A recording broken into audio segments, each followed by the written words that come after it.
the military is the battlefield even is very linear in its like problem set and resolution in a lot of ways. Obviously, they're from a military campaign and strategy, but in a nighttime raid of a building or something like that, it's pretty. There's a certain number of variables. There's principles and tactics that you employ to accomplish it, and the enemy shows themselves, and you deal with it. The hard thing for me was moving to businesses. This is all very nebulous now. The feeling of trying to pay your mortgage, to be able to afford the overhead, to manage these clients, and a lot of the tools that I had in the military were not available. I couldn't shoot these people. Like that's not a acceptable resolution to this client disagreement. Never felt that way. Well, guess what? I'm deadly. So there is, that was the thing that was really hard for me, is because I had performed, I had refined my ability to perform in the face of danger, like hostile forces. And I had also refined the ability to overcome physical pain at the highest levels that made, everybody else quit. But when I was now dealing with these clients that had a lot more money than me and no money in the bank and 5 children and 2 mortgages and things like that, now what do I do? And so that was kind of the moment to say, I kind of just realized, like, no matter what happens, I'm not going to die here. Mm-hmm. Like, that was actually a real possibility where I was.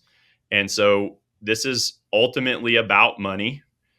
This is something that, and my dad has said before, if it can be solved by money, it's not a problem, And so developing kind of that mindset, and then overlaying, and it's a feedback that Morpheus says, what is real? Real is electrical signals to your brain.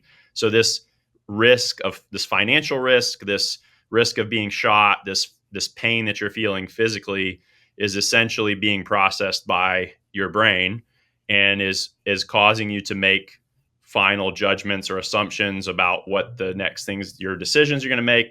So I just really just basically said, I know I've done all these super hard physical things, and I watch these guys quit. And that's the other thing, is you don't get that mental boost when you're running your own business. There's a lot of solitude when you're running it by yourself. Nobody really knows the thoughts you have at night, and you're not seeing people quit and being like, yeah, I'm still in it. I watched that guy, because all these businesses going out of business, all these people not being able to continue, you're not really seeing that you're actually performing way more than most people, and you don't get that feedback. I think you said, like, I'm not going to die doing this, right? And I think that's something that I've talked about it on the podcast numerous times, and that's truthfully, like, when things are tough, or I'm faced with adversity, or I'm doing something that everyone thinks I'm, crazy for doing, I tend to balance the whole thought process of, like, well, what's the worst that can happen? And I've had this conversation. It's like, play it out. Like, worst that happens, like, what? I go out of business, I go bankrupt, I lose my house, I lose my car, like, I lose all my belongings. It's like, I don't die, and I have all the experience to potentially do it again. And I'm not saying that that's a light situation. And do it again in 20% of the time. Right. It's not a light situation. It's not easy. It would be, morally very difficult, and it would be put a lot of stress and pressure on myself and my family. But at the end of the day, it's like, none of it matters. But I on the other side, it's like, but I have to continue to remind myself, it's like, but this is the opportunity. And, and like you, I think, Tyler, you asked the question, like, do you think Nate had always had that in him, like the ability to look around and be like, I'm just going to do more push-ups than everyone. And I was thinking of that question, because I don't think I was like that for a long time. I think I thought I could have been, but I think that, it's really easy to just give up. It's really easy to just stop doing push-ups when it gets hard to do push-ups. And I don't know if you're a fan of Goggins, Nate, but like I remember reading his first book and, like the drill sergeant telling you that there's only two that are going to pass it. In the book, he talks about like when you hit a point that you feel like you have to stop, just know that you still have 70% left in your tank. And he said that, and I like ever since I read that in the book, it's like it fucks with me. Nate said he got the Goggins treatment personally, didn't you? Yeah. I've he did chew me out face to face. Oh, you saw? One You were time with him in the Army? Yeah.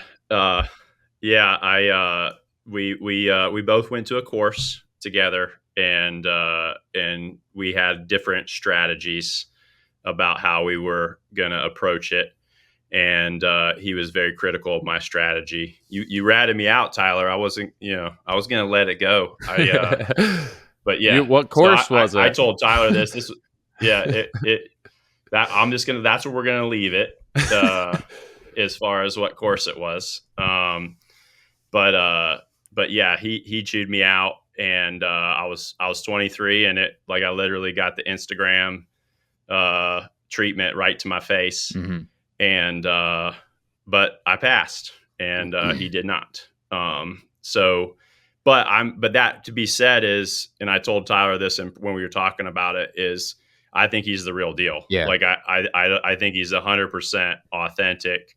I don't believe he's acting. Like he lives everything 100% the way that he's saying it. Like he's not the fake guy. Right. I think we have a different mindset and mentality. But at the same time, if you look at that, what he has overcome and the tenacity of the human spirit that's literally embodied and demonstrated by what he's done, it's epic. Dude, I mean, and that go ahead. No, go finish your thought. Sorry. Well, that ability to think that you're at the line, like I have to quit.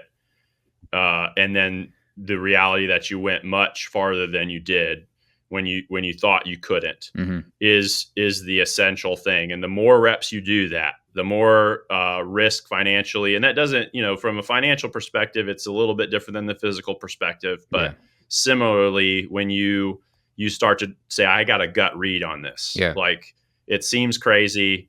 I know I can pull this off. First of all, I know I can, I don't want to have to work as hard as I have to make this work, but I know I can go there if I need to.